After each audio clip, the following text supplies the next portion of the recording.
Tonsil হলে ডিঙিত কি কৰিব লাগে? নমস্কাৰ বন্ধু বান্ধৱসকল। বহুতে কমেণ্টত সুধি আছিল যে টনচিল হলে বন দৰৱ কিবা আছে নেকি বুলি। সেয়েহে বন্ধু বান্ধৱসকল আপোনালোকলৈ আজি এই ভিডিঅ'টো আগবঢ়াইছোঁ। এনেকৈ টনচিলৰ আৰু এবিধ দৰৱ আছে বাৰু, যদিহে সময় পাওঁ মই যদিহে সেই দৰৱবিধ পাওঁ তেতিয়াহ'লে আপোনালোকক নিশ্চয় ভিডিঅ' বনাই দেখুৱাম যে কি কৰিব লাগে বুলি। বৰ্তমান যিহেতু সেইবিধ দৰৱ নাই মোৰ ওচৰত, সেয়েহে এই দৰৱবিধৰ বিষয়ে আপোনালোকক ক'বলৈ বিচাৰিছোঁ। এয়া হৈছে কুমলীয়া মাটি কঁঠাল। এয়া চাওক বন্ধুসকল, এয়া কুমলীয়া মাটি কঁঠাল। কিন্তু এই কুমলীয়া মাটি কঁঠালটো সম্পূৰ্ণ যোগ্য নহয় সেই দৰৱটোৰ কাৰণে। যিহেতু আপোনালোকক মোৰ ওচৰত এনেকুৱা যোগ্য যিটো মানে প্ৰয়োজন হোৱা মাটি কঁঠালটো নাই, সেয়েহে আপোনালোকক মই ফটোৰ মাধ্যমৰ দ্বাৰা দেখুৱাই দিম যে কোনটো মাটি কঁঠাল এই দৰৱটোৰ কাৰণে যোগ্য হয়। এই মাটি কঁঠালটো যিহেতু বেছিকৈ কুমলীয়া, সেয়েহে এইটো যিহেতু ওলাইছেহে এতিয়া, গতিকে এই ফটোখনত চাওক। এই ফটোত দেখা পোৱা মাটি কঁঠালটোৰ সমান হ'ব লাগে কলিটো। আৰু এই কলিটো কি কৰিব আপোনালোকে, ৰাতি আপোনালোকে ছিঙি আনিব, যিহেতু ছিঙি আনি আপুনি ৰাতি এই মাটি কঁঠালটো পুৰিব, আপোনালোকে জুইত পুৰিব।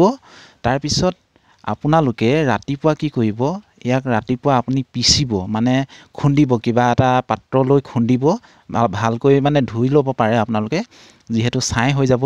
পুৰিব কাঠৰ খৰিত, মানে যিহেতু এঙাৰত পুৰি দিব। তাৰপিছত আপুনি এই মাটি কঁঠালটো খুন্দিব, ধুই মেলি খুন্দিব। তাৰপিছত কি কৰিব, পুৱাৰ ভাগত অকণমান কুহুমীয়া গৰম পানী 1 গিলাচমান আপোনালোকে খাই ল'ব। তাৰপিছত আপোনালোকে যে খুন্দি পিনি যিখিনি ৰস ওলালে, সেই ৰসখিনি আপোনালোকে ভালকৈ চেকি লৈ মিচিৰিৰ লগত ঘুলি খাব।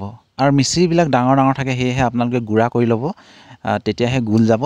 সেয়েহে মিচিৰিৰ লগত ঘুলি খাব। আৰু মিচিৰি আপোনালোকে টেমাত কিনিবলৈ পাব, নিশ্চয় দোকানবিলাকতে থাকে আজিকালি। আৰু এই দৰৱ এপালিয়ে আপোনালোকে খাব লাগে, যিহেতু এটা মাটি কঁঠালে আপোনালোকে খাবলৈ চেষ্টা কৰিব। আৰু বহুতৰে একেবাৰে ভাল হৈ যায়, কিন্তু যদি কিছুমানৰ বেছিকৈ পকি যায় তেতিয়াহ'লে সিহঁতৰ হয়তো ভাল হ'বলৈ টাইমো লাগিব পাৰে। কিন্তু দেখিছোঁ যে বহুতেই এবাৰ খালেই ভাল হৈ যায়, গতিকে দুবাৰ খাব নালাগে। আপোনালোকে অপেক্ষা কৰি চাব ভাল হৈছে নাই। যদিহে নহয় তেতিয়াহ'লে 2-3 দিনমানৰ পিছতহে আকৌ এপালি খাবলৈ চেষ্টা কৰিব। বন্ধুসকল, ৰাতি কিয় এই মাটি কঁঠালটো পুৰি পিনে ৰাতিপুৱা খাব বুলি কৈছোঁ তাৰ বিষয়ে কৈ দিছোঁ। যিহেতু পুৰাৰ লগে লগে গৰম হৈ থাকে, আৰু গৰম হোৱাৰ লগে লগে আপোনালোকে খাব নোৱাৰিব। সেয়েহে ৰাতি পুৰি পিনে থৈ দিব, ঠাণ্ডা হ'বলৈ দিব, আৰু তাৰপিছত ৰাতিপুৱা খাব। যিহেতু ৰাতি আপোনালোকে টনচিলৰ দৰৱ নাখাব, ৰাতিপুৱা খাবলৈ চেষ্টা কৰিব। আৰু মাটি কঁঠালৰ কলিটো যিহেতু এই ছবিত যিমানটো দেখিছে, ইমান ডাঙৰ হ'লে ভাল হয়, আৰু ইয়াতকৈ সৰু হ'লেও বেয়া, ইয়াতকৈ ডাঙৰ হ'লেও বেয়া। গতিকে এনেকুৱা ধৰণৰ এটা মাটি কঁঠাল আপোনালোকে চাই ল'ব। বন্ধুসকল, টনচিলৰ বেমাৰ কাৰণে ইমানেই। ভিডিঅ'টো যদিহে ভাল লাগিল তেতিয়াহ'লে শ্বেয়াৰ কৰি দিয়ে যেন, যাতে আনৰো উপকাৰ হয়। আকৌ নতুন এটা ভিডিঅ'ত বেলেগ এটা বেমাৰৰ বন ঔষধি লৈ সাজু হ'ম। গতিকে আজিলৈ আহোঁ। নমস্কাৰ, ধন্যবাদ।